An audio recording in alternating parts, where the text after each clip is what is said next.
Alright, so you've done the one with an angle on a side. Now let's try one with two sides. I'm going to give you a couple of minutes. See if you can sketch the picture. Label your sides.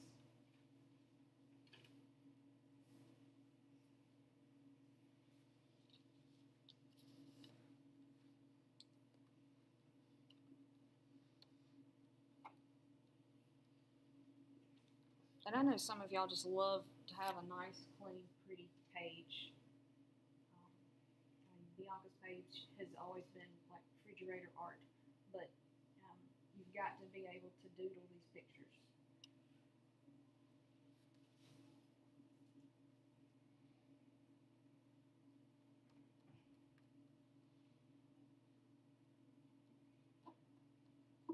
Oops.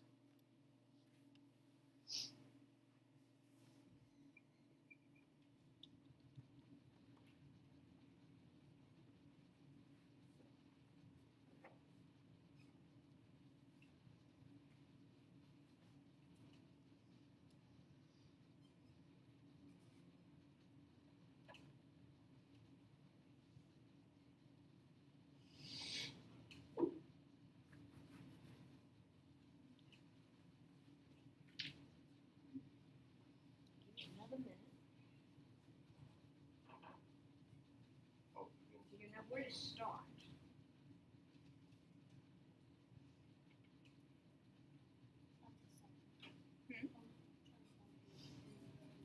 What did you do?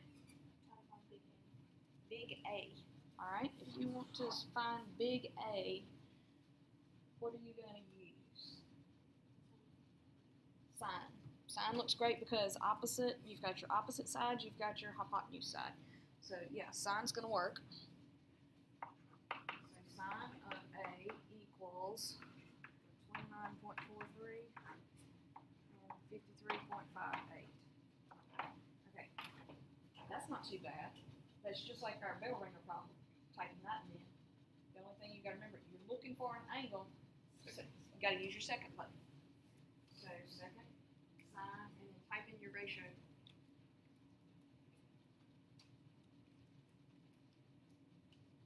All right, now, again, how many digits do I need? 4. Let's see here, 33.32. And that's an angle. Nothing was specified about whether or not it should be decimal degrees or degrees minutes second. So if you want to leave it decimal degrees, I don't see a problem with that. Now, if you're doing a multiple choice test, I mean, obviously you're going to have to look down there and see what they gave you.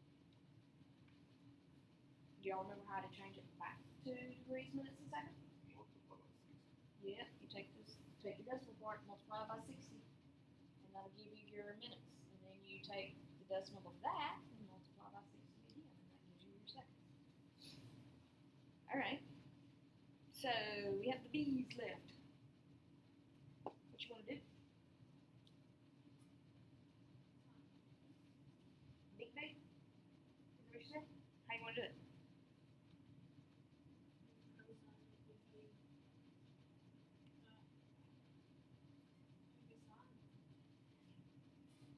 Y'all plan on working on this, I'm sure. Okay, what is the lazy man's way of finding B? Oh, 90 It's got to be the complement of A, right? So 90 minus whatever that is. So all you need to do is come over here and 90 minus. I mean, quite honestly, that's something that you can remember. When you're solving triangles, most of the time, you need one step of trig. And the rest of it you can do with using complements, or you can use Pythagorean theorem. I just forget about that. I mean, hey, it's going to work with trig. You're more than welcome to use the trig. You're just going to put a little bit extra brain power into it than you have to. Now, would your answer be off like that previous problem that we were off a little bit? Why would this one not be off if we did Pythagorean theorem?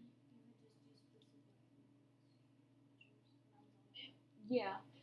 If you're looking for side B and you're using Pythagorean theorem, they gave you the two sides. We didn't round anything. So it should come out perfect. But So- if we were to use Trig to find that other angle, would it be different? No, it should come out perfect. It's perfect. It should come out just fine. I would probably, you'd come over. If you really want to use Trig to find the other angle, sure, come over here and do from B. They gave you the adjacent side. And so that would be cosine of B is 29.43 over 53.58. And it should match just fine. So let's see here, cosine, and then we've got same thing. Remember we talked about cofunctions and how they behaved? So it should work out beautifully. And I got 56.68. Yeah, perfect. Perfect match. That's that beauty of cofunctions. But Pythagorean theorem will work like a charm here. A squared plus b squared equals c squared. And once you get good at this and you've done several problems, you're not even going to have to write that down. You go straight to your calculator, put your hypotenuse in first, square it, and then subtract the leg that you know. 29.43 squared. And then just do the square root of that. Square root of your answer. Get used to doing that square root of the answer so you don't have to type all those crazy decimals. I still say that looks like bands. Oh, yeah, It does. So that's what? That is the bands. You know that nobody's got them on. No, you got Converse on. You know the shoes band? It's not. It's square root of answer shoes. You look at the tag. That's what it looks like. It's probably where they got their idea. Some nerd came up with that. So I'm just saying. Okay. Y'all good with them? Yeah. Oh, man, I have this guy's trying to get outside. Take the pass and sign the wall. All right. Okay. Now what we fix to do? Now, part of the homework, if it says, if the instructions say solve the triangle, make sure you understand the instructions mean find all three angles, all three sides. Okay. But we're going to, when we transition into the word problems, it actually gets a little bit easier because it gets specific. And you only have to find one thing. So that part's nice. The hard part is sometimes they give you the picture and sometimes they just describe it and you have to draw it for yourself. So here goes. Here we go. Just a little overview at the beginning. Angle of elevation and depression. Why? What's wrong with angle of elevation and depression? Maybe this will help. Which one is which, do you think? And by the way, this little thingy right here is alpha. And you can't really tell it with the font that I've got. The fish symbol. That's what it is. And that's beta. You get to see them a lot with Trig. Remember I told you they use Greek letters to represent angles.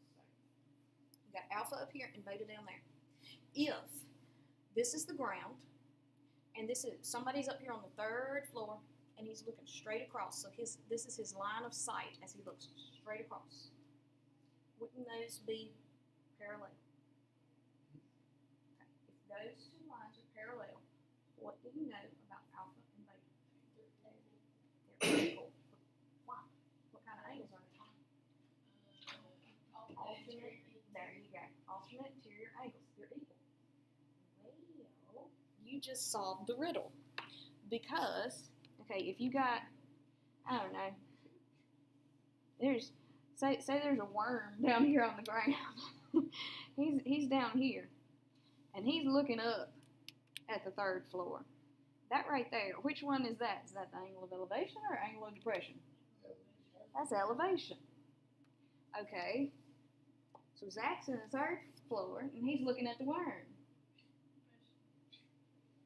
That's the angle of depression. What did you just tell me about A and B? Or alpha and beta? They're equal. But they're always referencing the horizontal. You never, ever, ever reference the vertical with it. You remember when we were doing standard position and I told you to always draw it as part of the bow tie? To never do it as part of the hourglass? Same song, different verse.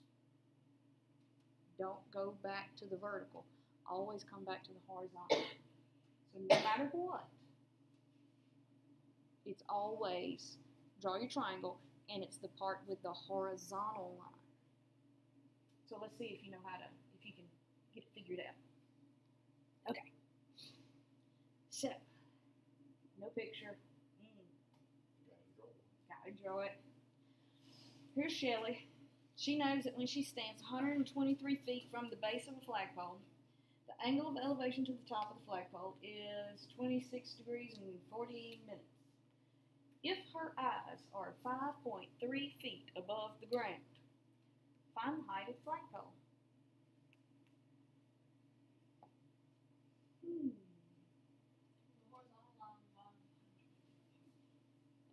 Okay, so the horizontal line on the bottom, that's the ground, is what? 123. Okay, now y'all know my artistic abilities, they're limited. Okay. Sheridan did not get her ability from me. So there's Shelley right there. How tall is Shelley? How tall are her eyeballs, by the way? I mean, yeah, Okay, so this is 5.3 feet for her eyeballs. Okay, so all right, and flagpole. There we go. She's looking at the top of the flagpole. Ta-da. Now, if I can draw it, y'all can draw it. Because that's hers. Where in the world do you put your angle? On the eye. And doesn't that make sense? She's looking up. So that's all it is. Look up. 26 degrees, 40 minutes. Okay. Now, if this is 123, then this little piece is also 123, right? Okay. So, what's our plan? Because, I mean, we're looking for how tall the flagpole is, but are we going to get that in one fell swoop? What we got to do first? Don't we have to take 5.3 off of the flag? I mean, 5.3 away from the flagpole? Well, you don't know what the flagpole is just yet. Oh, yes. Tell you what, you see the, check it out, check out the orange. See the orange triangle? Just work with that. Or you could You get know- that other angle. I mean, that doesn't matter. Just the other side. If we could find out this piece, so if we could figure out that, just, and you can use whatever letters you want. I said X for the whole thing. Which would be. And quite honestly, I don't even need another letter, do I? I can just call it, whoops, hold up. Oh, you need. I can just do X here, and then this is going to be X plus 5.3, right? Okay, and I'm doing tangent because I'm looking for opposite, and I have adjacent. Y'all good with that? Alright, so tangent of 26 degrees, 40 minutes. Don't know opposite over, adjacent is 123. Alright. I just don't like to think very hard, so I slap it over 1. Cross multiply, that's X equals.